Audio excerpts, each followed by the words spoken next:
If you've ever asked the question, can a T-Rex draw from the deck of many things? Then you might have just played a D&D Battle Royale.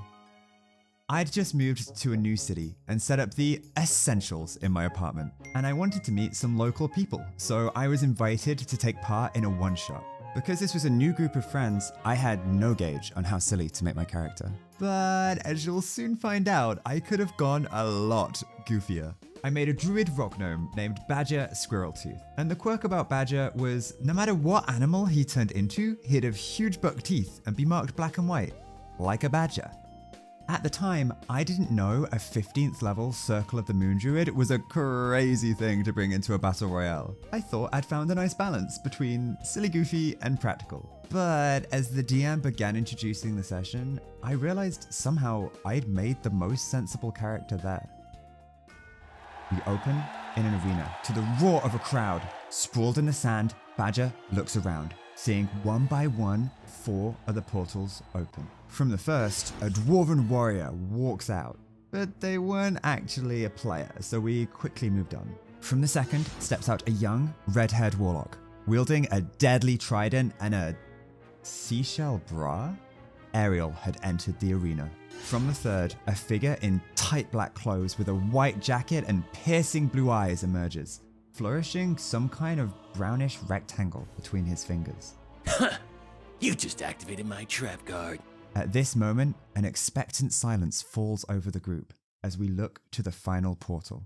In real life, the players were all looking at the final member of our table, who pulled out a spiky blue wig and a Fortnite-branded Nerf gun. Ninja from Fortnite set foot on the sand, looking, understandably, a little lost and confused.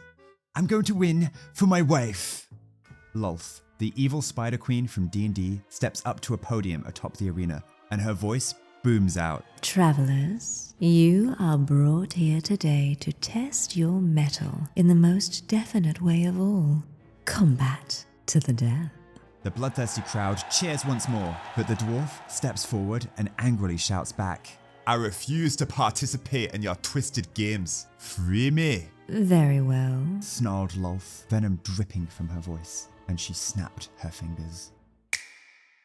The dwarf's head slid from his shoulders, and his body crumpled to the ground. I freed his wretched little head from his body. We got the message. It was time to start fighting.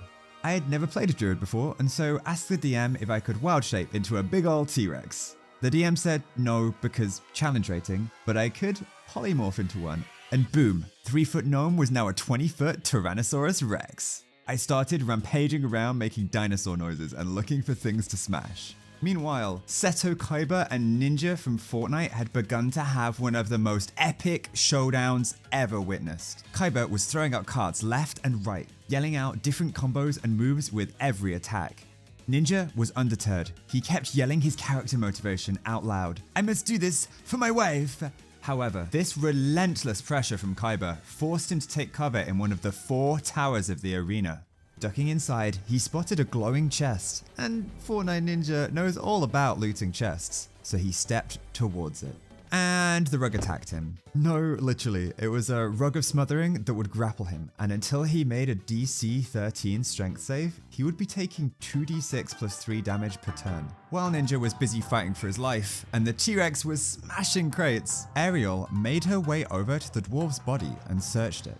The DM grinned evilly and said, I wondered when anyone was going to think to do that. And hands her a deck of cards.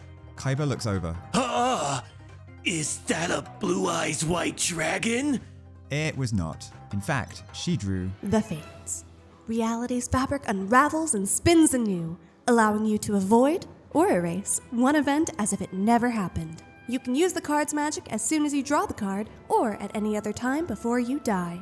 arguably one of the most powerful items in the entire game. You could erase or undo anything, including being brought into this arena and being forced to fight in the first place. The powers and possibilities were endless. The warlock sat back and thought for a moment. Then their eyes lit up as they said, I would like to undo Ninja's marriage. There was silence. Then the table erupted into laughter. You had the most powerful spell in D&D and you chose to undo Ninja's marriage? In the meantime, Ninja, now free from the rug, sank to his knees, a hollow, empty look in his eyes. Without his motivation, he had no reason to fight anymore. And unfortunately for him, he had dropped right back onto the rug of smothering, and it grappled him again. Only this time, he didn't fight back. With Ninja now essentially out of the battle, that just left the mermaid, the duelist, and the T-Rex. After how funny he'd seen the cards could be, the T-Rex roared, intimidating the warlock into dropping the cards, then realized they wouldn't be able to draw any cards as a T-Rex, so immediately wild-shaped down to a velociraptor and scooped up the deck, sprinting away with it. The next few turns were spent with Kaiba and Ariel firing pot shots at the dinosaur until eventually they knocked him out of wild shape. But because druids are silly, he was still at full health. He smiled at them, then drew 2 cards from the deck of many things. The first card he drew was Knight. You gain the service of a 4th level fighter who appears in a space you choose within 30 feet of you. The fighter is of the same race as you and serves you loyally until death, believing the fates have drawn him or her to you. And so Jim appeared in the world. Born from nothing, Jim was fiercely loyal to Badger, but as a level 4, he was a little out of his league. Kill them all, Jim! Badger yelled.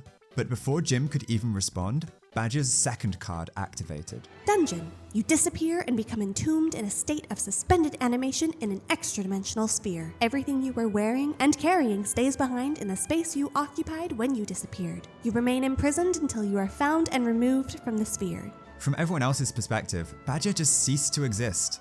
All that remained to signify he was ever there was a pile of discarded clothes on the ground. The final 2 combatants turned to face each other. Kaiba was fairly confident, but then Ariel called on their patron. There was a wicked cackle. Then from nowhere, large black tentacles clawed their way out of the ground, dragging up a body with purplish skin and a devilish grin. Ursula! The crowd roared. Together, the warlock and her patron destroyed Seto Kaiba in an epic battle, but was nearly defeated herself by the end of it. Ursula disappeared, and Ariel raised her hands up in victory. Are you not entertained? Are you not entertained? Then, she crumpled and fell to the ground. You see, Jim was spawned into this world, then immediately lost his only purpose for existence. He ran and hid behind one of the towers while the battle raged on, and now saw his opportunity to fulfill his master's final order. He celebrated his victory with a floss, and I guess Jim being the winner technically meant Badger won too. I hope he knew that, suspended in the void wherever he was.